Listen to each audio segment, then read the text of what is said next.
Mr. President, last night the President delivered his State of the Union address. So it was interesting to hear the acting minority leader talking about Homeland Security, budgeting for Homeland Security. I know, Mr. President, through your service to our nation overseas, wearing the uniform, keeping us safe, keeping us free, you have concerns, as have I, about what we heard last night. Now, it was interesting to hear some of the commentary after the President's speech, because we talk about securing the homeland and what it means for the American public.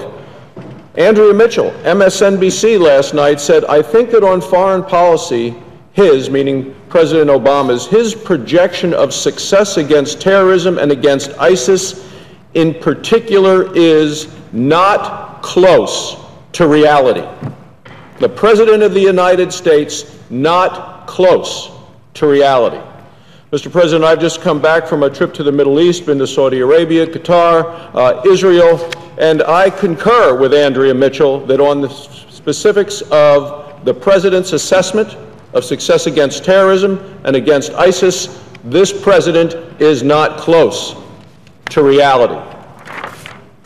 So Republicans are going to continue to bring forth the issues to the American people of what reality is like in the world, in spite of the way the President may address it, because of the specific failures of this President and his foreign policy. You know, it's interesting, Mr. President, last night in the State of the Union, the President started by saying that the State of the Union is strong. And Mr. President, the state of our union is strong. But President Obama mistakenly took credit for that strength. He implied that it was because of his policies, because of his actions. On that point, this President could not have gotten it more wrong. The state of our union is strong because of the strength of the American people. Americans are resilient. Americans are hardworking. And in the November elections, the American people showed that they can act decisively. You know, it's interesting, Mr. President, this morning, headline, New York Times, staunchly liberal wish list brushes off GOP's gains. Headline, New York Times, bright, bold, above the fold, staunchly liberal wish list brushes off GOP gains. So we are a resilient nation. People know what they believe. They know how they feel. They voted those beliefs. And when the American people chose Republicans to lead both houses of Congress, they said clearly they want a change from Barack Obama, a change from the direction that he has been taking this country. People want Democrats to start working with Republicans to get things done. The American people have said in the November elections they are tired of the gridlock, they are tired of the dysfunction, tired of Democrats running the Senate to protect their own jobs and not caring about the jobs of middle-class Americans. Now, President Obama had a great opportunity last night, an opportunity to show that he understands what Americans have been telling him. Instead, he went out and he gave the same speech that he always gives. It was a partisan attack on Republicans and the Americans who voted to put the Republicans in charge in the House and in the Senate. It's interesting listening to the commentary after the speech. Wolf Blitzer, CNN, he said, "I don't remember a State of the Union address where I heard a president issue so many veto threats to the opposite party in the United States Congress." So we have Andrea Mitchell, MSNBC, saying that in terms of foreign policy, the President's views are not close to reality.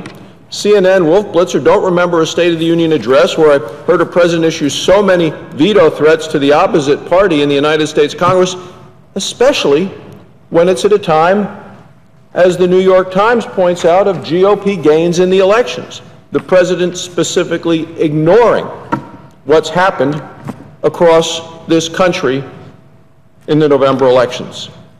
President Obama seems to have missed the November elections entirely. Republicans know that we have an obligation to the American people to deliver effective, efficient, and accountable government.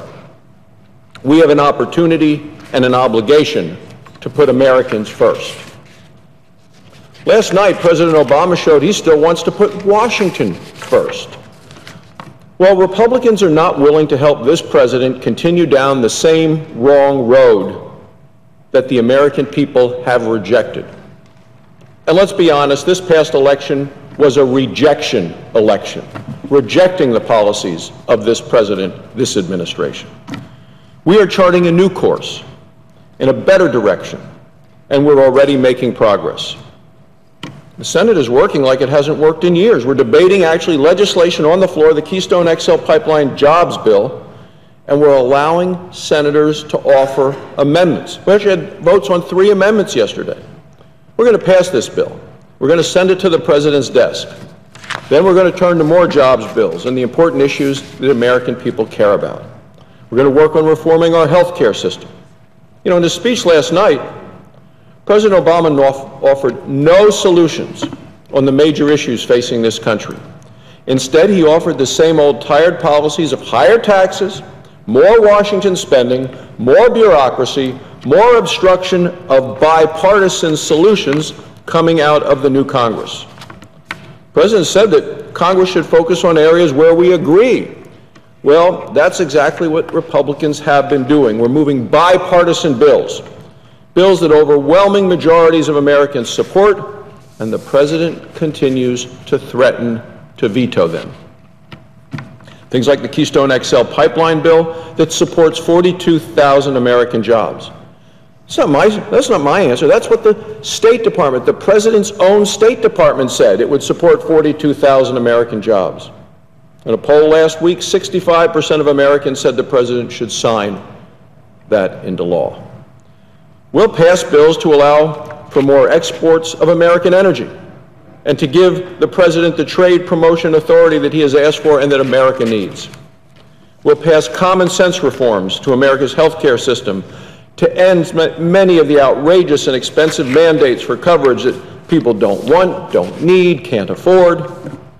We'll pass bipartisan education reforms that give all of America's 50 million students a better chance to succeed. We'll push for tax simplification to make taxes more fair, less complicated. That's what Americans need to compete in the 21st century. We don't need higher taxes, more debt, to pay for spending and more IRS agents, things the American people do not believe that we need. Republicans are going to send the President bills that will help expand our economy by growing the private sector, not by growing the Washington bureaucracy. We're going to pass bills that increase how much families earn and how much of that they actually get to keep, not just how much Washington gets to take and the President gets to spend.